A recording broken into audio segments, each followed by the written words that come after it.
3절부터 9절 말씀 같이 보겠습니다. 베드로전서 1장 3절부터 9절 우리 한 절씩 교독하며 읽도록 하겠습니다. 우리 주 예수 그리스도의 아버지 하나님을 찬송하리로다. 그의 많으신 긍휼대로 예수 그리스도를 죽은 자 가운데서 부활하게 하심으로 말미암아 우리를 거듭나게 하사 산 소망이 있게 하시며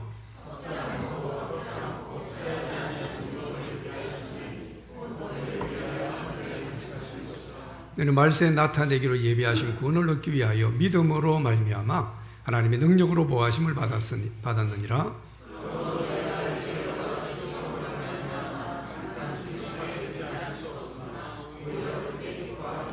너희 믿음의 확실함은 불로 연단하여도 없어질 금보다 더 귀하여 예수 그리스도께서 나타나실 때 칭찬과 영광과 존귀를 얻게 할 것이니라.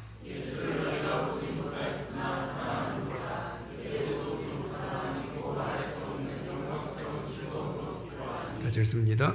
믿음의 결국 곧 영혼의 구원을 받음이라. 아멘. 우리 옆에 같이 한번 인사합시다. 오늘 예배도 최선을 다합시다 하고 한번 인사할까요? 아름다운 믿음 6번째로 소망이라는 제목으로 같이 생각하겠습니다. 사람은 뭔가 자기를 끌어당기는 것을 위해서 살아가게 되죠. 소망을 쉽게 표현하는 것이 바로 그렇게 말할 수 있죠. 나를 끌어당기는 것. 자기를 끌어당기는 것이 없이 살아가는 게 사실은 소망이 없는 것이고 이게 어쩌면 절망이라고 말할 수 있죠. 셰익스피어라고는 유명한 분은 불행을 고치는 약이 있다면 그것은 소망이다 라고 이야기했습니다. 참 내 삶에 여러 가지 불행이 있을 수 있죠. 이걸 고치는 약은 소망이 있으면 된다. 그렇게 이야기했다는 거죠. 인생을 불행하고 슬프고 외롭고 그렇게 살아가는 수많은 사람들이 있는데 그건 소망이라는 약이 분명하면 그 모든 것은 처방이 된다는 거죠. 왜 우리가 삶에 보람이 없고 기쁨이 없고 왜 우리가 행복하지 않게 그렇게 살아가는가? 사실은 우리는 이런저런 여건과 조건과 환경과 또는 나 자신의 가진 것 이런 것으로 불행과 내가 행복하지 못함을 이야기하지만 사실은 그 근원적인 문제는요, 소망이 없기 때문입니다. 나를 끌어당기는 게 없습니다. 그게 없기 때문에 우리는 다른 걸 쳐다보죠. 이게 없고 저게 없고 나를 끌어당기는 게 있으면요, 그거 별로 안 보입니다. 지금 당장 없어도 안 보이죠. 그게 소망입니다. 근데 우리 소망이 있다라고 해도 어때요? 너무 자주 변하는 이 세상의 소망. 얼마나 세상이 자주 변합니까? 여기에다가 소망을 두는 거죠. 그래도 진정한 이 기쁨을 누리지 못하는 것을 우리가 보게 되죠. 여러분, 사람은 소망이 있어야 살 수 있습니다. 그래서 소망적 존재라고 우리를 표현할 수가 있죠. 왜 우리 인간은 소망이 없으면 절망에 빠지고 죽어 있는 자와 다름없는 그런 존재가 되는가? 소망이 없을 때 어쩌면 거의 죽은 것과 다를 바 없는 그런 우리의 모습이 되는 이유는 하나님께서 우리를 이 세상에 나그네로 살게 하셨기 때문이죠. 하나님은 우리가 사는 이 세상을 영원히 사는 세상으로 만들지 않았습니다. 그리고 이 세상은 우리 진짜도 아닙니다. 누구라도 잠깐 살다가 떠나야 하는 곳, 나그네. 이게 우리 삶이죠. 우리 기독교가 수많은 박해가 있고 어려움이 있었죠. 근데 그 모든 걸 이기고 지금까지도 강력한 믿음의 생명력을 이어나오는 아주 중요한 핵심이 있는 게 바로 소망입니다. 소망이 없었다면 기독교는 무너졌을 겁니다. 단지 우리 종교적인 의식을 가지고 또는 한때 잠깐 반짝하는 어떤 성도들이 열심을 가지고 이렇게 이어져 나오지 못합니다. 소망이 있었기 때문입니다. 그게 우리를 끌어당긴 거죠. 그죠? 우리가 계속해서 믿음에 대한, 특별히 아름다운 믿음에 대해서 말씀을 생각하고 있는데 우리가 아름다운 믿음이 되기 위해서 아주 중요한 요소가 바로 소망입니다. 내가 살아가는 삶의 현실이 어때도 이 현실과 상관없이 내가 부딪히고 만나는 문제가 어떤 것이든 상관없이 우리는 소망 때문에 나를 끌고 있는 이 소망 때문에 우리는 아름다운 믿음을 가지게 되죠. 소망이 없으니까 어떻습니까? 우리 주위의 세상만 쳐다보고 문제만 쳐다보고 거기서 우리 믿음을 제대로 아름답게 가지기 어렵습니다. 하나님 믿고 믿음으로 살아간다라고 하는 것은 우린 단지 눈에 보여지는 것들, 내가 지금 겪고 있는 것들, 이런 상황, 우리 믿음으로 산다는 그런 게 아닙니다. 믿음으로 사는 것은 믿음 자체가 보이지 않은 것인데요, 우리 가진 소망을 따라 사는 것, 이게 바로 우리가 믿음으로 살아가는 그런 모습이죠. 자, 아름다운 믿음이라는 제목으로 계속해서 몇 주간을 생각합니다. 가장 중요한 이유 중에 하나는요, 우리 많은 그리스도인들의 모습 가운데 이 아름다운 믿음이 너무 많이 사라져버렸기 때문입니다. 이 말 아름다운 믿음을 보기가 어려워요. 참 아름답고 빛나는 믿음을 가진 분들이 많았습니다.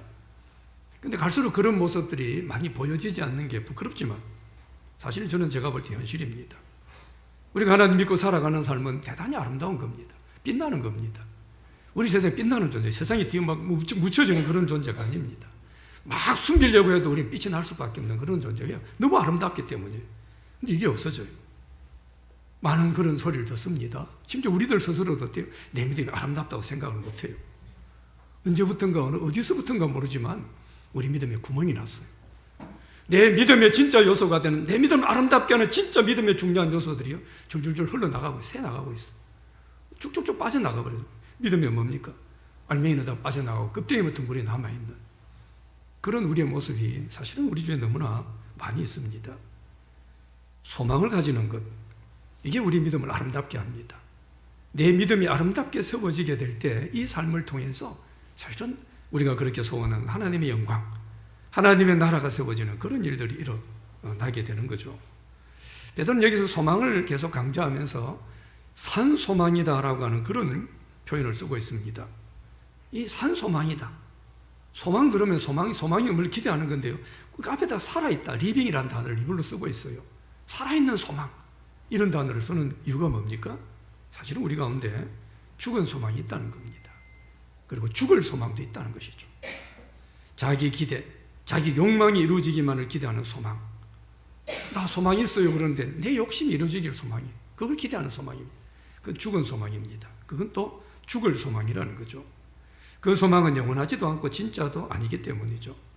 저는 갈수록 우리 믿음의 사람들의 모습에서 볼 때 이 소망에 대해서 고백하고 소망에 대해서 감격하는 이런 것들이 많이 사라집니다. 이전에 소망에 대해서 많이 말았어요. 우리가 나중에 하나님 앞에 가게 될 그 영광스러운 모습. 전 젊을 때 그런 이야기들을 많이 나눴습니다. 대화의 몇 프로는 그런 이야기였습니다.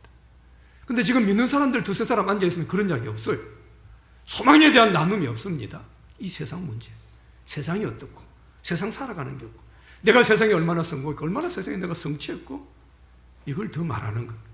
이게 우리 지금 현재 교회의 많은 모습인 걸 보게 되죠. 우리는 교회와 우리 기독교 신앙에 대해서 많이 우려하는 소리를 듣습니다. 참 이러면 안 되는데 이런 소리를 들어요. 그 중요한 이유 중에 하나가 바로 소망이 분명하지 않습니다. 지금 우리 교회 안에 우리 그리스도인들 가운데 소망이 분명하지 않아요. 소망이 있다고 하는데도 보면 뭡니까? 욕심입니다. 썩어질 소망입니다. 그건 진정한 소망이 아니라는 거죠. 산 소망이 아닙니다. 자, 이렇게 우리 교회와 우리 성도들에게 소망이 사라지는 이유 중에 아주 중요한 이유가 하나가 뭐냐면요, 우리가 이 세상에 어떤 존재인가, 내가 어떤 존재인가에 대한 자기 신앙과 자기 인식이 분명하지 않기 때문이죠. 성경은 우리를 뭐라고 이야기합니까? 오늘 이 본문뿐만 아니라 여러 성경에서 우리 믿음의 사람들 나그네라고 그렇게 말씀합니다. 나그네는 뭡니까? 잠깐 머무는 존재입니다. 여기 우리 집이 아니에요. 우리 동네가 아닙니다. 근데 나그네라는 생각이 없어요, 우리가. 나그네라는 생각은 이게 사실 영원히 살 것도 아니거든요. 다 알거든요. 길어야 90이고 100인데 엄청 긴 것도 그것도. 근데 이 세상에 내가 영원히 살 것처럼 생각하는 거예요. 나그네라는 생각이 없어요. 그러니까 여기에 집착합니다. 여기에 매달립니다. 이게 영원한 것처럼. 이건 한 좀 날아가면 인생 끝난 것처럼 헤매요. 우리 잠깐 살다 갈 것인데 여기서 돈 좀 날아가면, 여기서 좀 실패하면 내 인생 망한 것처럼. 잠깐 나그네로 살다가 우리는 궁극적으로 가야 될 집을 가야 되거든요. 근데 막 전전긍긍하고 괴로워하고 그런 모습을 보여주는 걸 보죠. 성경에 나오는 모든 신앙의 인물들은 그들의 삶이 나그네였다라는 걸 분명히 고백합니다. 아브라함은 자기의 삶이 외국인과 나그네 같았다라고 말합니다. 본토 친척 아비 집을 떠나고 그런 나그네 인생을 삽니다. 하나님께서 아브라함 믿음의 사람, 믿음의 조상으로 세우거든요. 믿음의 조상으로 세우자마자 하나님 하신 일이 뭡니까? 집을 떠나라는 겁니다. 나그네로 살게 한 겁니다. 우리 믿음이 뭔지를 이야기하는 거죠. 믿음은 나그네로 사는 것임을 이야기하죠. 창세기 23장 4절에서 그렇게 표현합니다. 나는 당신들 중에 나그네요 우가하는 자니. 나는 나그네다. 그렇게 지금 아브라함이 이야기하죠. 아브라함 손자였던 야곱도 마찬가지입니다. 양식이 다 떨어져서 자기 아들 요셉이 총리는 애굽으로 가죠. 애굽의 바로가 당신 나이가 얼마입니까? 물어봅니다. 그때 창세기 47장 9절에서 야곱이 말합니다. 야곱이 바로에게 아뢰되 내 나그네 길의 세월이 130년입니다. 내 나이가 얼마 못되니 우리 조상의 나그네 길에 연주에 미치지 못합니다. 험악한 세월을 보냈습니다. 그렇게 자기 이야기를 합니다. 자기가 살아온 인생을 험악한 나그네 길이다. 이렇게 지금 표현하고 있는 거죠. 레위기 25장 23절에도 보면은 토지를 영영히 팔지 말 것은 토지는 다 내 것임이니라 너희는 나그네요 우거하는 자로 나와 함께 있느니라. 하나님 말씀한 겁니다. 토지를 팔고 토지는 우리 게 아닙니다. 지금 우리 뭐 땅 사고 난리를 치지만요 우리 거 아니에요. 언제 누가 우리의 똥을 영원히 내가 가집니까? 토지는 내 것임이니라. 하나님 토지가 하나님 거라고요. 땅이 하나님 거다. 너희는 나그네로 잠시 여기 거주한다. 나와 함께 우거하는 자다. 우리가 나그네임을 말씀을 하고 있죠. 다윗도 자기가 나그네다라는 것을 누구보다 분명하게 밝힙니다. 역대상 29장 15절을 보면은 주 앞에서는 우리가 우리 열조와 다름이 없이 나그네와 우거한 자라. 세상에 있는 날이 그림자 같아서 머무름이 없나이다. 우리 나그네입니다. 우거하는 자입니다. 내가 세상에 사는 사람은 그냥 그림자 같습니다. 그냥 쑥 있다 없어지는 겁니다. 여러분 믿음의 사람들은 다 이 고백을 하고 살았고 그래서 믿음으로 사는 겁니다. 바울도 우리의 시민권은 하늘에 있다라고 했습니다. 우리는 그냥 주님 거기서 기다리는 것. 그게 우리 믿음의 삶입니다. 히브리 11장에 보면 믿음의 사람들을 계속 이야기해요. 그러면서 16절에서 믿음의 사람들에 대한 설명입니다. 그들이 이제는 더 나은 본향을 사모하니 곧 하늘에 있는 것이라. 믿음의 사람들은 더 나은 본향을 사모했다는 거예요. 하늘에 있는 겁니다. 이 본향을 사모하고 진짜 고향을 사모하고 그렇게 믿음으로 살아온 거예요. 그래도 13절에 이들에게 또 설명을 합니다. 이 사람들은 믿음의 사람들이죠. 다 믿음을 따라 죽었으며 약속을 받지 못하였으되 그것들을 멀리서 보고 환영하며 또 땅에서는 외국인과 나그네임을 정언하였으니 라고 말씀합니다. 나그네였다. 외국인이었다. 결국 믿음의 사람들이 이 땅에 사는 삶은 뭡니까? 외국인으로 나그네로 사는 겁니다. 이게 우리 믿음인 거예요. 믿음의 사람들을 쭉 설명하는 그게 아니고 성경 전체가 그렇고 이스라엘 백성들을 다루신 것이 뭡니까? 자기 땅에 살지 못하고 애굽에 살게 하고 거기서 400년 살고 나와서도 또 40년 또 나그네 삶을 그게 믿음의 시작이거든요. 우리 믿음 전체가 나그네인 것을 이야기를 합니다. 여러분 갈수록 우리가 믿음이 정말 바른 믿음이 세워지기 위해서 아름다운 믿음, 바른 믿음, 견고한 믿음 이런 믿음이 세워지기 위해서는요 내가 나그네임을 얼마나 내가 깨닫느냐 내가 나그네임을 얼마나 내가 인정하느냐 이게 너무나 중요함을 보게 됩니다. 여러분 나그네인 걸 인정하지 않는 사람 이걸 모르는 사람은요 절대 제대로 믿음 생활을 못합니다. 그러나 내가 나그네입니다. 이 세상 사실은 내 진짜 살 세상 아닙니다. 난 내 갈 곳이 내 갈 고향 본향이 있습니다. 이 사람이 이 세상에 어떻게 할까요? 하나님 말씀 믿음으로 우린 그렇게 살아가겠다는 거죠. 근데 나그네 마음이 없어요. 이 세상이 영원해요. 예수 믿어도 어쩌면 종교적으로만 그냥 의식적으로만 종교 이렇게 신앙만 가진다면 우리는 예수 믿는 그거 빼고는 그냥 늘 믿지 않는 사람처럼 그렇게 우리는 살아갈 수 있는 거죠. 여러분 하나님 우리를 너무 사랑하십니다. 아들을 주시면서까지 하나님 우리를 사랑하시거든요. 하나님 이렇게 사랑하면은 우리를 살게 하신 60이든 80이든 살게 하던 이상을 진짜 우리 세상 살게 해야 될 거 아니에요. 근데 그렇게 사랑하신다고 해놓고는 이 세상 나그네로 객으로 살게 해요. 사랑한다 그래놓고 좀 우습지 않습니까? 쉽게 말하면 사랑한다 그래놓고 뭡니까? 그냥 여행이나 하라 그러고 내 집 하나 안 사줍니다. 내 진짜 집 하나 안 사줘요. 사랑한다고. 왜 그럴까요? 왜냐면요 하나님 우리 너무 사랑하세요. 너무 사랑하는 우리가 이 세상에서 진짜가 아닌 것들을 붙잡고 살아갈까 봐 이 다 진짜가 아니거든요. 그래서 우리는 이 세상에서 나그네로 그냥 살게 하신 겁니다. 우리에게 진짜는 지금 이 세상에 있지 않고 내 본향이 있다. 이걸 늘 인식하고 내 진짜를 잃어버리지 않도록 여긴 진짜가 아니야. 나그네야. 난 죽어. 난 언제 내 고향으로 갈 거야. 이 믿음을 가지고 살게 하셨다라는 거죠. 그래서 하나님은 자기가 나그네라는 걸 분명히 아는 사람들을 하나님 쓰시기 원합니다. 나그네라는 걸 분명히 모르는 사람들 하나님께 쓰임받지 못합니다. 왜요? 사실은 완전히 헌신하기 어렵습니다. 이 땅에서 더 얻어야 되는데 이게 진짜라고 생각하는데요. 여기서 더 충성하고 헌신하려고 하지 하나님 앞에 뭘 기대하고 하나님 앞에 내게 뭐 상급이 있고 이거 생각하고 하나님 앞에 더 헌신하지 못합니다. 그래서 내가 나그네이다 이걸 분명히 한 사람들이 하나님께 쓰임받습니다. 그들을 통해서 하나님 놀라운 일을 행하십니다. 하나님 역사를 이룬 모든 사람들을 보십시오. 다 자기가 나그네임을 알았어요. 사실 들어는 뭡니까? 일찍 하나님 앞에 간다고 아까워하지 않았습니다. 짐 엘리엇 같은 사람은 그 젊은 나이에 복음 전하다가 그는 순교를 해서 죽임을 당합니다. 조금 더 아까워하지 않아요. 억울해하지도 않습니다. 내 집에 빨리 간다라고 그들은 그렇게 생각했을 수 있습니다. 내가 이 땅에 많이 가졌다. 이런 사람들은 하나님 일 온전히 하기 어렵습니다. 세상에 실제로 많은 부자들은요, 진짜 신앙 가지기 어려운 경우가 많습니다. 부자 천국 못 간다 주님 말씀하신 그 말씀이 의미가 있는 겁니다. 정말 많은 걸 가진 사람들은요, 그 다 이 땅 거거든요. 이 땅에 있는 모든 것은 하늘에 아무 소용이 없습니다. 근데 그게 많은 사람들은 진짜 신앙생활 하기 어려워요. 왜요? 그게 아깝거든요. 그 써야 되거든요. 또 더 불려야 되거든요. 근데 진짜 나는 나그네다. 이걸 아는 사람들은 이것조차도 뭡니까? 나그네 삶 동안, 여행 동안 좋은 일 하라고 주신 것으로. 그래서 여행지에서 잘 씁니다. 나그네 삶 동안 그 돈을 자기가 주신 것을 잘 쓰게 되죠. 나는 나그네다. 나는 지금 내 가진 건 다 내 거 아니다. 나 다 두고 갈 거다. 이런 믿음을 가진 사람 어떻게 할까요? 내 인생도 내 시간도 내 재주도 내 물질도 하나님 나를 위해 쓰겠다. 이것도 하나님 앞에 내가 다 가져가는 것 아닌데 여기 있을 동안 나는 최선을 다해 쓰겠다. 그래서 주님 앞에 충성하게 됩니다. 이들 가운데 하나님 나를 멋지게 세우는 그런 사람들이 세워지게 되죠. 우리가 어디 여행을 갔습니다. 유럽 같은 데 얼마나 멋지고 아름다고 많아요. 근데 그 아름답고 멋지다고 거기다가 뭘 쌓아놓습니까? 그거 쌓아놓으면 아무 의미가 없는데 들고 못 옵니다.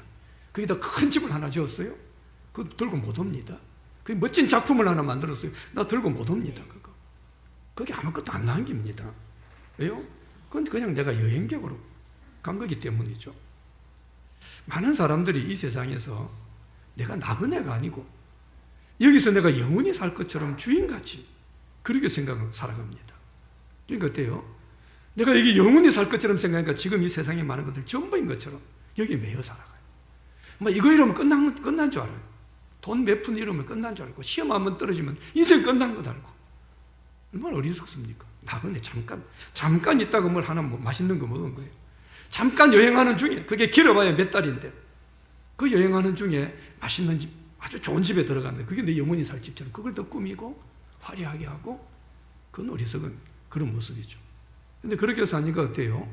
이게 진짜 내 것도 아닌데 거기에 매여가지고 자유도 없고 늘 힘들고 억눌린 그런 삶을 살아가게 되죠. 어쩌면 지금 우리 많은 그리스도인들은 나그네로서의 이 행복, 나그네로서의 이 좀 그리스도인의 멋 이걸 잃어버리고 산다라고 보여지죠. 여러분 예수 믿는 사람은 멋이 있습니다. 예수 믿는 사람은요 참 아름다운 모습이 있고 빛나는 모습이 있어요. 근데 그게 다른 데 나오는 게 아닙니다. 성경책 들고 교회 나오는 그게 단지 빛나고 아름다운 게 아니고 그게 멋이 있는 게 아닙니다. 나그네라는 인식을 가지고 나그네라는 생각을 가지고 이 세상 전부가 아니야. 그래서 세상에 어려움이 있어도 문제가 있어도 뭡니까? 당당합니다. 내 본향이 있어. 잠깐 문제 만났구나. 처리합니다. 해결합니다. 들어는 그 문제 가운데 오래 참기도 합니다. 나 천국 가면 돼. 내 본향에 가면 이거 아무것도 아니야. 초월합니다. 그걸 이겨나갑니다. 여기에서 우리 그리스도인들이 멋이 나오는 거죠. 근데 이 세상의 전부인 줄 나그네인 걸 모르게 되면 어떻게 돼요? 그냥 거기에 그냥 파묻히는 거예요. 그 돈 문제, 그 세상 문제, 사람 문제 여기에 파묻힙니다. 이게 전부인 줄 알아요. 그것 때문에 내 인생 진짜 더 큰 것들을 낭비합니다. 거기서 무슨 아름다움이 있을까요? 거기서 무슨 그리스도인의 멋이 나올까요? 추합니다. 우리 예수 믿는 사람에게 나그네 인식이 없다면 내가 나그네다? 이 마음이 없다면요 기독교는 더 추해질 겁니다. 왜요? 별 믿지 않는 사람 다를 바가 없어요. 세상에서 더 얻으려고 몸부림칩니다. 더 추해 보입니다. 하나님 이름 외치면서 나쁜 짓 다 합니다. 아무런 하나님에 대한 소망이 없기 때문이죠. 우리가 나그네임을 알게 될 때 우리는 보다 더 나은 본향을 사모합니다. 그리고 소망을 가지고 살아갈 수 있게 되죠. 이 세상에서 나그네와 행인이다. 나는 외국인이다. 그래서 말해서 본향을 그리워하고 그리고 그 본향에 가는 날을 우리는 바라보는 거예요. 그 기대감 속에 살아가는 겁니다. 이게 소망입니다. 이게 여러분 그리스도인의 바른 자세입니다. 당신은 왜 삽니까? 나 소망 때문에 삽니다. 이게 그리스도인입니다. 그래서 여기서 우리가 진정한 소망 이게 나오게 되는 거죠. 하나님께서 우리를 이 세상에 나그네로 살게 하신 것은 우리가 소망으로 살아갈 수 있는 원동력이 나그네에서 나옵니다. 여기 주인이면 소망이 없습니다. 여기서 어떻게든 잘 살아야 돼요. 근데 나그네입니다. 그러니까 우리가 원래 가야 될 내 집에 대한 소망을 가지는 거예요. 그래서 이 나그네 삶에서 우리는 진정한 소망 이게 나온다는 거죠. 오늘 베드로전서 이 말씀은요, 고난받는 성도들을 위로하기 위해서 베드로가 쓴 그런 책입니다. 1절 말씀 보면은 베드로가 본도, 갈라디아, 가파도기아, 아시아와 비두니아, 여기 흩어져 있는 나그네들에게 편지 쓴다. 나그네라고 표현하죠. 베드로전서가 기록될 때 우리 초대교회 성도들은 엄청난 핍박, 박해를 받습니다. 엄청난 박해가 시작돼요. 그래서 베드로는 이런 고난을 받고 있는, 믿음을 가지고 살아가면서 고난당하고 어려움당하는 이 성도들을 위로하기 위해서 이 베드로전서 썼습니다. 근데 거기에 대한 핵심이 뭡니까? 너들 나그네야. 이겁니다. 위로가. 뭐 위로한다고 끌어안아주고 이런 문제가 아닙니다. 위로한다고 너 어렵지 이런 말도 아니에요. 너 나그네야. 그리고 너는 소망이 있어. 너 산소망 가진 자야. 이게 베드로가 지금 이들을 위로하는 겁니다. 지금 이 고난당하는 사람 아무런 희망이 없어 보입니다. 아무것도 안 될 거, 뭐 어떻게 살아야 될지 모르는 거예요. 그들에게 뭡니까? 우리가 나그네인 것을 본질을 이야기합니다. 나그네이기 때문에 나는 우리는 산소망으로 살아갑니다. 우리 삶의 희망은 그겁니다. 이걸 말씀하는 거죠. 여러분, 우리는 분명히 이 세상을 나그네로 살아가는 그런 사람들이죠.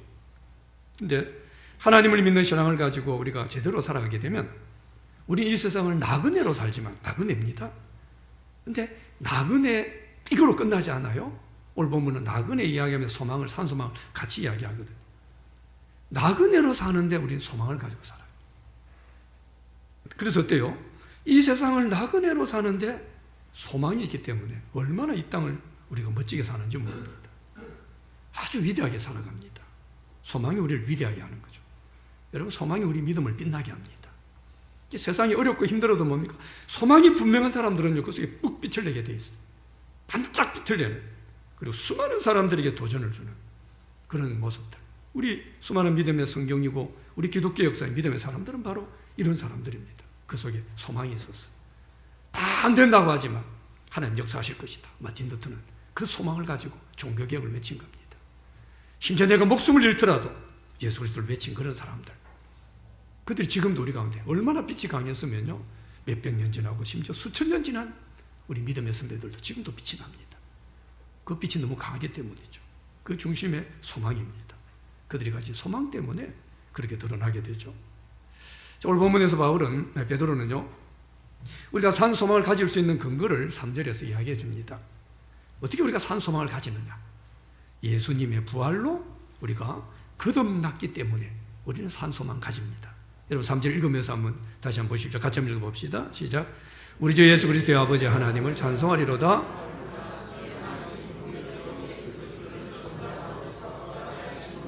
우리를 거듭나게 하사 산 소망이 있게 하시며, 예수님이 부활하심으로 우리를 거듭나게 하셔서 산 소망이 있게 하셨다. 그렇게 지금 말씀하죠. 근데 예수님의 부활로 거듭나게 산 소망이 있다는데, 예수님의 부활로 거듭나게 하신 이 일에 대해서 설명을 또 해줍니다. 뭐로 그렇게 했다고 말씀합니까? 그의 많으신 긍휼대로, 하나님의 많으신 긍휼에, 그 긍휼이 예수님을 부활케 하시고 그 부활로 우리를 거듭나게 해서 소망을 갖게 했다라고 말씀합니다. 많은 긍휼 때문인 것을 지금 말씀하죠. 여러분, 긍휼이 뭡니까? 긍휼은 은혜라는 말하고 비슷합니다. 근데 좀 다른 의미가 있죠. 은혜는 하나님께 주신 모든 것이 은혜입니다. 근데 긍휼은 하나님께서 모든 것을 주게 하시는 하나님의 성품, 이게 긍휼입니다. 그러니까 긍휼은 근본적으로 불쌍한 자에게 베푸는 것이죠. 오늘 말씀에서 하나님의 긍휼을 많은 긍휼이라고 그랬어요. 많은 긍휼. 왜 긍휼을 많다라고 그렇게 표현했을까요? 이건 우리 죄가 많기 때문입니다. 우리 죄가 너무 많기 때문에. 우리 죄가 얼마나 크고 많습니까? 이 크고 많은 죄, 이걸 하나님이 더 크고 많은 긍휼로 깨끗하게 씻었다. 그래서 우리가 하나님 앞에 나오게 되었고, 예수의 부활을 믿고 우리도 거듭나게 되었음을 지금 말씀하고 있는 거죠. 여러분, 우리 같이 이렇게 큰 죄가 있는 사람들이 어떻게 하나님 앞에 나올 수 있을까요? 우리 죄보다 더 큰, 우리 죄보다 훨씬 더 큰 하나님의 긍휼하심, 이걸 의지해서 나오는 거죠. 에베소 2장 12절로 보면 우리가 예수 믿지 않을 때 얼마나 비참한 존재인가를 설명합니다. 그때 믿지 않을 때입니다. 너희는 그리스도 밖에 있었고 이스라엘 나라 밖에 사람이고 약속의 언약에 대해서도 외인이고 상관없습니다. 약속하고. 그러면서 뭐라고요? 세상에서 소망도 없는 자였다. 우리가 믿기는 소망도 없었어. 아무 소망도 없어. 물론 세상 자기 욕심 채우는 소망은 있었겠죠. 그건 죽은 소망입니다. 아무 소망도 없던 자였습니다. 근데 언제 우리가 이런 소망을 가지게 되었어요? 바로 거듭나는 순간입니다. 하나님의 크고 많은 긍휼로 우리같이 소망이 없던 자들, 이런 자들이 예수님의 부활에 대한 믿음으로 거듭났을 때 우리가 소망을 가지게 되었음을 지금 말씀하죠. 자, 하나님의 많은 긍휼로 예수님을 부활하게 하셔서 그래서 우리가 거듭나게 하고 소망 가졌다. 단계적으로 지금 설명하거든요. 그러니까 우리로 하여금 거듭나게 한 중요한 이유를 오늘 베드로는요, 예수님의 부활을 통해서 부활을 강조합니다. 왜 여기서 예수님의 부활을 지금 여기서 이야기할까요? 이것은 우리가 이 땅에 사는 게, 내가 지금 이 땅에 살아가는 게 이게 전부가 아니다라는 것을 알게 해주는 겁니다. 내가 세상에서 보고 사는 것, 내가 세상에서 붙잡으려고 이게 전부가 아니다. 이게 진짜가 아니다. 이걸 예수님 부활을 통해서 우리 가운데 보여주시기 원하는 겁니다. 이것이 바로 산 소망을 가지게 된 것임을 지금 말씀하죠. 자, 베드로는 소망을 그냥 소망해도 되거든요. 산 소망이라고 지금 계속 강조하거든요. 이것은 우리 이 소망 안에는 이 소망이 살아 있습니다. 소망 자체가 막 생생하게 내게 활동한다는 걸 강조하는 겁니다. 살아있는 거예요. 여러분, 소망이 막연한 사람이 있습니다. 뭔가 되겠지, 막연하게. 뭐 어쩌다 되겠지. 자기가 소망이라고 생각해. 그게 아니라는 겁니다. 이 소망이 살아있어요. 내 안에서 막 활동을 합니다. 소망이. 그게 어때요? 이 살아있는 소망을 따라 내가 막 살아가는 겁니다. 내가 움직이는 거예요. 그래서 우리는 예수님에 대한 부활, 예수님의 부활에 대한 믿음이 분명해야 돼요. 예수님의 부활로 말미암아 내가 거듭났고 여기서 우리가 산 소망을 가지게 된 거예요. 그래서 이 분명한 소망을 가진 사람들은 이 세상 것들에 너무 그렇게 소망하지 않습니다. 살아있는 소망이 있는데 이 세상 것들 그렇게 소망하지 않아요. 세상에 최선을 다하지 않는 건 아닙니다. 그래서 지난 시간 최선을 이야기했습니다. 최선을 다하지만 우리 소망의 본질적인 문제는 세상 것이 아닙니다. 그래서 우리 삶의 여러 가지 상황이나 현실보다 내 소망을 붙잡습니다. 소망을 붙잡으니까 어떨까요? 상황이 어떻든 현실이 어떻든 쉽게 흔들리지 않습니다. 여기서 뭐가 나옵니까? 아름다운 믿음이 나오는 거죠. 여러분, 맨날 흔들리는 게 무슨 게 아름다운 믿음이에요? 여기 가면 저거, 저기 가면 저게 무슨 아름다운 믿음입니까? 누가 말 한마디 하면 시험 드는 게 그게 아름다운 믿음이에요? 아름다운 믿음, 우리 믿음은 그런 거 아닙니다. 소망이 없는 사람은 그래요. 사실은 세상 소망 가진 사람들도요, 늘 그렇게 흔들립니다. 산 소망이죠. 이건 예수의 부활로 말미암아 우리가 거듭나서 갖게 돼. 이 소망을 지금 이야기를 하죠. 자, 그리고 이제 4절에서 이어서 보면요, 이 산 소망으로 우리가 어떤 걸 받게 되는가 이야기합니다. 썩지 않고 더럽지 않고 쇠하지 않는 유업을 입게 된다 말씀합니다. 여러분, 4절도 우리 한번 같이 읽습니다. 시작. 썩지 않고 더럽지 않고 쇠하지 아니하는 하늘의 간지가 하신 것이라. 아멘. 자, 우리가 산 소망으로 살아가게 될 때 하나님 나라의 유업, 기업이죠, 유산, 이걸 받게 될 것을 말씀합니다. 성경에서는요, 우리가 예수 믿고 구원받은 우리 성도들이 받을 유업이 있다, 유산이 있다 그랬어요. 천국입니다. 간단하게는요. 근데 우리가 받을 유산, 유업, 하나님의 나라, 천국에 대해서요, 그 내용을, 천국의 내용이 구체적으로 뭐 황금길이 있고, 뭐 거기에 뭐 각자 몇 정의 아파트가 주어지고, 뭐 누가 뭐 천국 가 그런 거 보고 왔다 하는데 성경은 그런 거 설명한 적 없습니다. 그 내용을 말하지 않습니다. 성경에서는 우리가 받을 유업, 천국에 대해서요, 그 성격을 설명해 줍니다.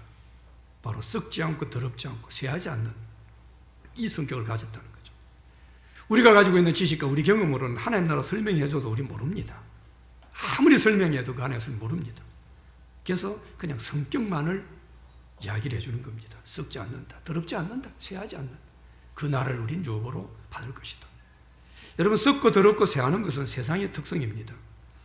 세상 것들은 다 썩습니다. 아무리 좋아 보이는 것도요, 결국은 다 썩게 됩니다. 그리고 세상 것은 다 어때요?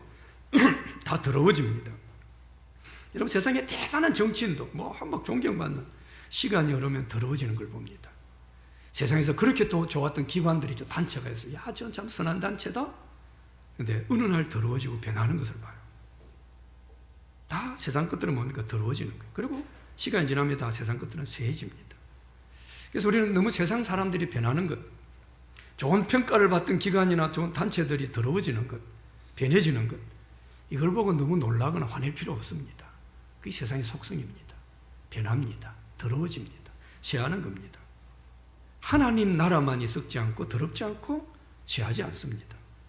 그래서 우리는요, 너무 이 세상에 썩고 더럽고 쇠하는 것, 이것만 소망하는 것은 참으 집으면 헛됩니다.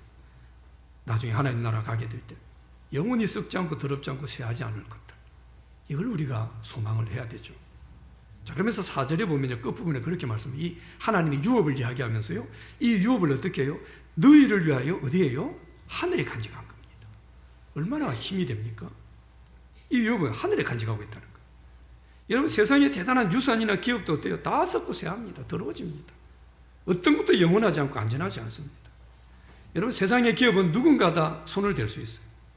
그래서 사람들이 훔쳐가지 못하도록 막 2중 3중으로 잠금 장치를 합니다. 그래도 안심하지 못해요. 그게 세상 기업입니다. 세상 유산입니다.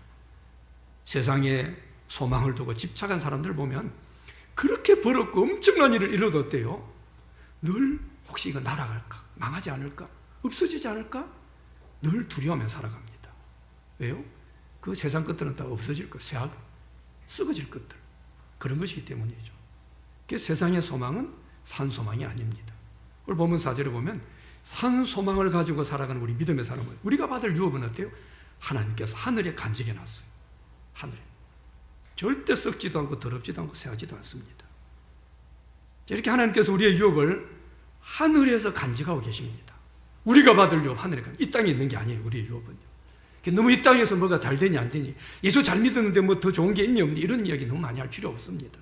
이 땅은 다 없어지는 거예요. 이 땅에서 예수 잘 믿어서 돈 많이 벌었다 합시다. 다 썩을 거예요. 다 쇠할 겁니다. 이 땅에서 열심히 기도해 몸 건강해졌습니다. 다 좀 있으면 또 몸 아파집니다. 병납니다. 다 쇠할 거예요. 그걸 가지고 너무 우리는 흔들리면 안 됩니다.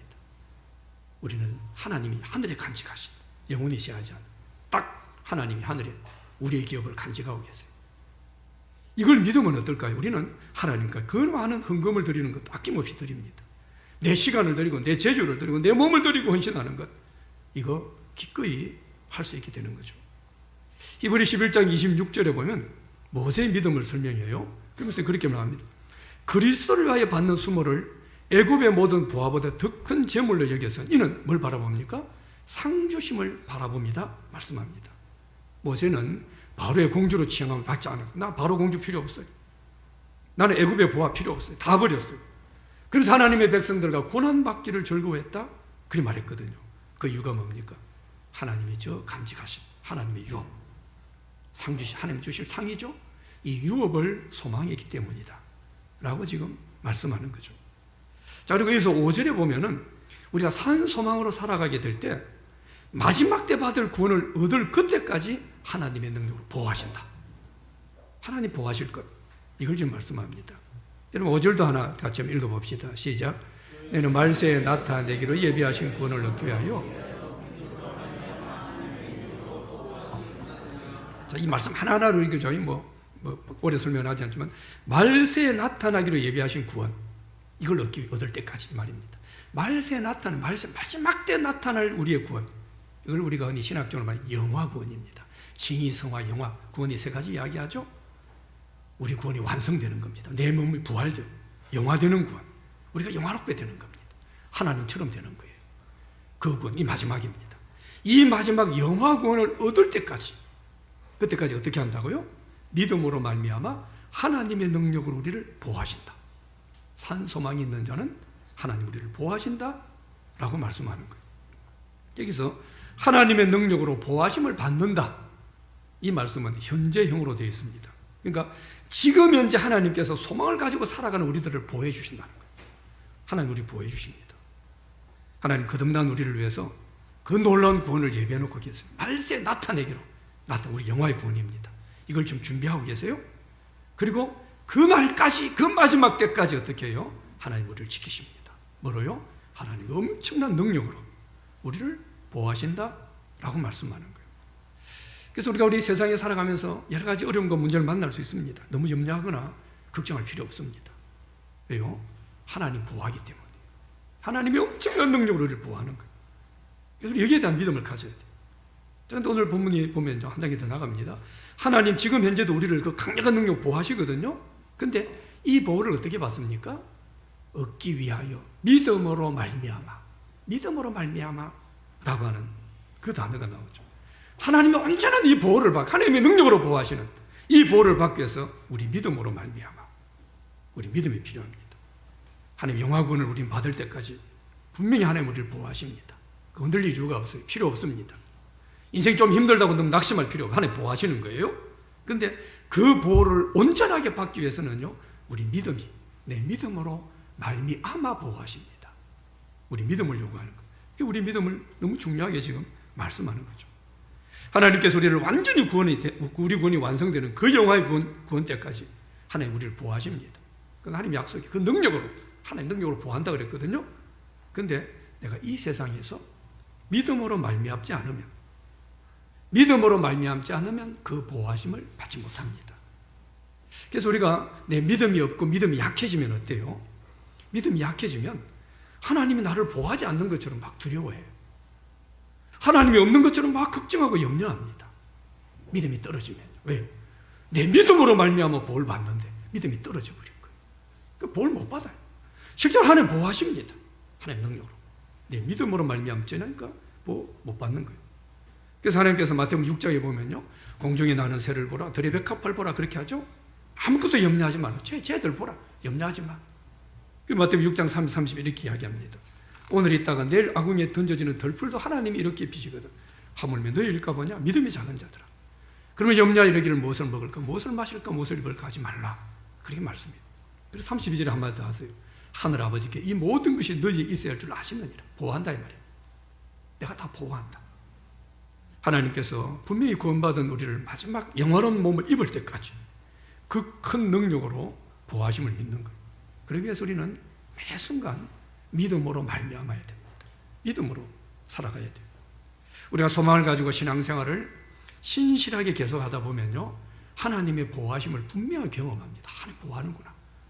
어느 날 그때 하나님 보호였어요. 저는 수많은 순간들이 있습니다. 그래서 믿음의 연륜이 깊어지면 웬만한 문제를 만나도 그게 당황하지 않습니다. 웬만한 문제 그게 두려워하지 않아요. 왜요? 하나님 보호하심을 믿기 때문입니다. 하나님 보호하셔. 그 큰 능력으로 나를 보호하셔. 산소망으로 우리가 주님 앞에 갈 때까지 하나님의 보호하심을 받고 이 보호하심 가운데 믿음으로, 이 아름다운 믿음으로 살아가는 우리가 되길 바랍니다. 마지막으로 6절 이후에서 보면 하나 더 합니다. 우리가 이렇게 산소망으로 살아가게 되면 우리 삶에 명백하게 드러나는 것 중에 하나가 뭐냐면요, 고난을 대하는 방식입니다. 고난을 대하는 태도가 이 산소망으로 살아가게 돼 이게 있음을 말해요. 보면 6절은 고난에 대한 말씀입니다. 근데 이 6절 한 절에서요, 고난이 어떤 것인가에 대한 고난의 특성을 너무 잘 설명해 줍니다. 고난의 당위성, 고난의 다양성, 고난의 일시성. 고난 이런 특성이 있다는 거예요. 보십시오. 여러 가지 시험으로 근심하게 되지 않을 수 없으나, 않을 수 없어요. 고난 당하지 않을 수 없어요. 뭡니까? 당위성입니다. 우리 고난 안 당할 수 없어요. 우리 세상 나그네로 살아가면서 누구나 고난을 피할 수 없습니다. 우리 영원히 이 세상 사는, 우리 동네 아니에요. 우리 지방 아닙니다. 단 지방과 우리 경계합니다. 조심합니다. 우리 동네 아니기 때문이에요. 그러니까 여기서 당연히 고난이 있죠. 누가 와서 퍽 치기도 하고, 소매치기도 하고요. 아주 텃세를 부리기도 하고요. 당연한 겁니다. 고난은 당연성이 있어요. 우리는 고난 없을 것처럼 생각하고 살아가서는 안 됩니다. 그리고 여러 가지 시험으로 말씀했죠. 고난의 다양성입니다. 여러분, 고난이 너무 다양해요. 이런 것까지도 고난을 당하네? 그런 것도 있습니다. 야, 저런 문제로 고난을 당하네? 너무 많은 경우 우리는 다양한 고난을 당합니다. 어떤 사람은요, 아이가 없어서 고난당합니다. 어떤 사람은 애가 있어서 고난당해요. 어떤 사람은 돈이 없어서 고난당해요. 어떤 사람은 돈이 많아서 고난당해요. 신기하죠? 너무나 다양한 그런 고난을 당합니다. 고난은 피할 수 없어요. 고난은 다양합니다. 근데 마지막 하나 더 이야기하죠. 이 고난은요, 잠깐 당하는 고난이다. 고난의 일시성을 이야기를 합니다. 여러분, 고난은 피할 수 없습니다. 너무 다양한 고난이 주어집니다. 근데 하나님은요, 이 고난은 잠깐 당하는 고난이다. 그렇게 말씀합니다. 저도 목사로 살아가지만 나름 믿음대로 살려고 하겠죠. 근데 여러 가지 근심하고 염려할 때가 얼마나 많겠어요. 교회를 생각할 때, 어떨 때 어떤 성도들이 어려움을 생각할 때 참 고민되고 근심할 때 있습니다. 제 가정을 생각할 때도 근심할 때가 왜 없겠어요. 근데 그런 것이 다 잠깐이에요. 오래 해본 근심 별로 없어요. 잠깐 하는 근심, 말씀 그대로입니다. 우리가 이 세상을 나그네로 살아가면서 당연히 여러 가지 근심하고 고난을 당합니다. 그러나 이것은 잠깐이다. 이걸 늘 분명히 기억해야 돼요. 고난이 잠깐임을 지금 거듭 강조합니다. 근데 가끔씩 우리 주위에 보면요, 잠깐이야, 오랫동안 고난 당하세요. 잠깐이 아니라 오랫동안, 한참 동안을 또 수년 동안 고난 당하는 그런 사람들이 있습니다. 근데 그런 경우는요, 그것을 감당할 수 있기 때문입니다. 감당할 만큼만 고난을 주신다고 한 겁니다. 어쨌든 대부분의 고난은 뭡니까? 잠깐 당하는 고난이에요. 근데 이 고난이 어떻게 된다고 뒤에 설명해 주죠? 거듭나고 소망으로 살아가는 사람은 이 잠깐 고난을 당할 때도 어떻게 해요? 오히려 크게 기뻐한다 말씀합니다. 성경 6절에 보면요, 잠깐, 고난 앞에 잠깐이란 말이 나오는데 그 뒤에 가면요, 크게 기뻐한다. 잠깐, 크게 이기다 동그라미 할 수 있으면 좋을 것 같아요. 베드로는 이 기쁨을 오히려의 기쁨으로 그렇게 표현하고 있습니다. 여기서 여러분 기뻐한다라는 말을 했는데 헬란 말은요, 아갈리아오라는 단어입니다. 이 아갈리아오라는 말은 다른 데서는 많이 안 써, 성경에서 많이 쓰는 그런 단어입니다. 세상은 이 기쁨을 알지도 못해요. 그래서 세상이 이 기쁨을 구하지도 않습니다. 이 아갈리아오라는 이 기쁨이라는 것은 단순한 감정이나 기분을 나타내는 그런 기쁨이 아닙니다. 참된 영적 깊은 기쁨. 그래서 세상에서는 기쁨을 많이 이야기도 할 수 없는 거예요. 여기서 기뻐한다는 아갈리아오라는 이 말은요, 어떤 일이 생겨서 기뻐하는 게 아닙니다. 뭔 일이 생겨, 내가 성공해서 뭐 돈을 더 벌어서 기뻐하는 거, 어떤 사건 때문에 기뻐하는 것도 아니에요. 어떤 좋은 일이 벌어져서 기뻐하는 것도 아닙니다. 이 사건 위에 계신 하나님, 이 모든 사건을 다스리는 하나님, 이 하나님으로 기뻐하는 기쁨, 이게 바로 영적 기쁨, 이 기쁨을 지금 말하고 있는 거죠. 이 세상을 나그네로 살면서 아마 바울처럼 많은 고난 당한 수 없을 겁니다. 근데 그는 수많은 고난을 당했는데 어때요? 너무 기뻐했어요. 늘 기쁨을 일장, 늘 기쁨을 강조합니다. 로마서 8장 18절에 보면요, 생각하건대 현재의 고난은 장차 우리에게 나타날 영광과, 옛날 성경에 좋기란 단어가 있었어요. 좋기 비교할 수 없다. 우리가 고난 당해도 뭡니까? 기뻐할 수 있는 이유를 설명합니다. 아무리 고난이 있어도 없다고요? 나중에 내가 받을 영광, 이거 비교하면 이 고난은 상대가 안 돼요. 좋게 비교가 안 됩니다. 여러분, 우리가 이 소망이 있을 때 이 믿음을 가져요. 이게 바울이 가진 소망입니다. 이 소망 속에 바울은 아름다운 믿음으로 살았어요. 그래서 그의 믿음이 빛난 겁니다. 수많은 사람을 이롭게 하는 그런 삶을 살았던 거죠. 그리고 이 7절에 보면요, 시련 가운데서도 기뻐할 수 있는 이유를 설명해 줍니다. 7절에 보면 어떻게 설명합니까? 너희 믿음이 확실하면 불로 연단하여도 없어질 금보다 더 귀하여 예수 그리스도께서 나타날 때 칭찬과 영광과 존귀를 얻게 할 것이니라. 그렇게 말씀하고 있죠. 성도가 시련 가운데서 믿음을 잘 지키게 되면 이것은 정금보다 더 귀하다는 겁니다. 그래서 어떻게 돼요? 주님 그리스도의 날에 칭찬과 존귀와 영광을 얻게 됩니다. 시련이 있어도 어려움이 있어도 믿음을 잘 지키면 어때요? 하나님 칭찬하십니다. 그래서 우리는 시련 가운데 기뻐할 수 있는 이유입니다. 그리고 산소만 가진 우리가 항상 기뻐할 수 있는 8절에 또 이야기해요. 그럼 8절도 한번 더 읽어봅시다. 예수를 너희가 보지 못하였으나 사랑하는도다 이제도 보지 못하나 아니 아멘. 어떻게 해요? 항상 기뻐할 수 있는 중요한 이유가 뭡니까? 영광과 즐거움을 바라보는 것. 영광스러운 즐거움으로 내가 기뻐한다. 그렇게 말해요. 그러니까 성도의 산 소망, 이건요, 하늘의 영광을 바라보는 거예요. 이 영광을 바라보기 때문에 우리는 환난 가운데, 어려운 가운데서도 기뻐할 수 있다는 거죠. 하나님을 소망합니다. 하나님 나라를 소망합니다. 우리가 영원한 천국, 하나님 일하심을 소망하는, 우리 이 소망을 가진 거죠. 이 소망은 뭡니까? 죽은 소망이 아닙니다. 살아있는 소망이죠. 우리 살아있는 소망을 가진 사람들은 어때요? 이 살아있는 산소망을 가진 사람들이 죽을 것처럼 그리 살아서는 안 됩니다. 인생 끝난 것처럼 무중충하게 그리 살아서는 안 됩니다. 늘 기뻐해야 돼요. 근데 이 기쁨은 뭡니까? 지금 현재가 아니라 내 소망 때문에 내가 받게 될 영광, 이 영원한 즐거움, 이걸 우리는 바라보고 이걸 소망을 가지고 기뻐하는 거죠. 여러분, 우리가 사는 이 세상은 우리에게 영원한 안식과 평안을 주지 못합니다. 그래서 너무 우리가 소망을 여기에 두며 살아서는 안 됩니다. 나는 이 세상 나그네로 산다. 절대 이거 잊어서 안 됩니다. 그리스도는 나그네입니다. 이걸 아는 사람이에요. 안 믿는 사람, 모르는 사람, 그 차이입니다. 이 나그네라고 하는 이 헬라 원어죠. 이 아주 재미있는 의미가 있습니다. 나그네라고 하는 헬마는요, 파라피데모스라는 말입니다. 파라피데모스라는 이 말은요, 쉽게 말하면 우리로 의하면요, 잘 적응 못하는 사람, 좀 잘 어울리지 못하고 낯선 사람, 외국인 나그네, 좀 익숙하지 못한 사람, 이런 의미가 파라피데모스라는 헬란 말입니다. 그러니까 나그네는 뭐예요? 익숙하지 못한 사람입니다. 어디 익숙하지 않습니까? 하나님 없이 살아가는 이 세상, 하나님 없이 살아가는 이 세상의 구조, 하나님 없이 살아가는 이 세상 사람들의 삶의 방식, 우리 거기 익숙하지 못한 사람이에요. 그게 우리 나그네입니다. 우리 이 세상 사는 동안 어때요? 뱀같이 지혜를 가지고 지혜롭게 살아야 됩니다. 그러나 지혜롭게 살지만 너무 내가 이 세상 사람인 것처럼, 우리는 여기 익숙한 사람이 너무 여기 익숙해지려고 해서는 바람직하지 않습니다. 우리는 여기에 좀 적응 못하는 자입니다. 어찌 보면요, 거룩한 부적응자입니다. 잘 적응이 안 돼요. 세상 사람들이 이야기하는 거짓말, 세상 사람 속이는 그 속임, 세상들이 살아가는 그 쾌락을 쫓는 그런 것들, 헛된 소망 쫓아가는 그게 우리한테 적응이, 우리 익숙지가 않아요. 이게 우리 나그네. 우리 어디 익숙합니까?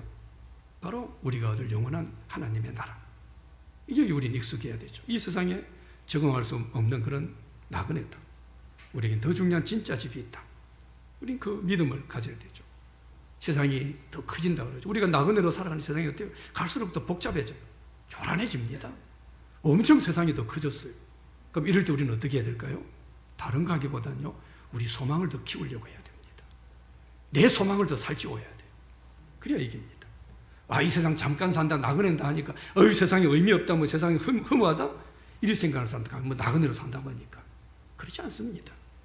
잠깐을 사는 것 같은 나그네지만 어때요? 나그네가 핵심이 아니에요. 우리 속에 있는 건 핵심은 산소망입니다. 나그네로 살지만 우리는 산소망이 있어요. 그래서 이 소망 때문에는 잠깐 사는 세상이지만 얼마나 세상을 위대하게 사는지 몰라요. 얼마나 세상을 멋지고 아름답게 사는지 모릅니다. 이게 산소망이 있을 때 그게 가능해요. 이 소망이 없으면 나그네로만 살아요. 뭐 한번 살다 죽을 거면, 죽으면 끝인데 뭐 이딴 소리만 하고 살아요. 나그네만 사는 거예요. 소망이 없으니까. 우리는 그리스도인이. 바울이 그래서 산소망을 계속 베드로가 강조하고 있는 거죠. 우리 나그네 삶을 위대하고 빛나게 하는 이 산소망을 분명히 해야 됩니다. 이 산소망을 세상이 복잡할수록 소망을 더 어떻게 해요? 크게 키워야 됩니다. 날마다 삶에 우리가 이 소망 가운데 살아가고, 그래서 나그네 삶을 멋지게 살고 위대하게 살아가고, 그래서 이 아름다운 이 삶이, 이 믿음의 모습이 우리 가운데 일어나는 그런 축복된 삶을 우리 모두 살아가시길 바랍니다. 기도하십시다. 하나님 아버지, 아름다운 믿음, 오늘 소망 안에 우리가 참 아름다운 믿음의 삶을 살기를 소원하며 주의 말씀 듣게 하시면 감사합니다. 나그네 사는 이 기간 동안 하나님에 대한, 하나님 나라에 대한, 영원한 우리의 천국에 대한 하나님 주실 그 유업에 대해 우리가 늘 소망을 가지게 하시고, 이 산소망 가운데 나그네의 인생 더 아름답고 빛난 그런 삶을 저희들 살아갈 수 있도록 축복하여 주시옵소서. 예수님의 이름으로 기도드렸습니다. 아멘.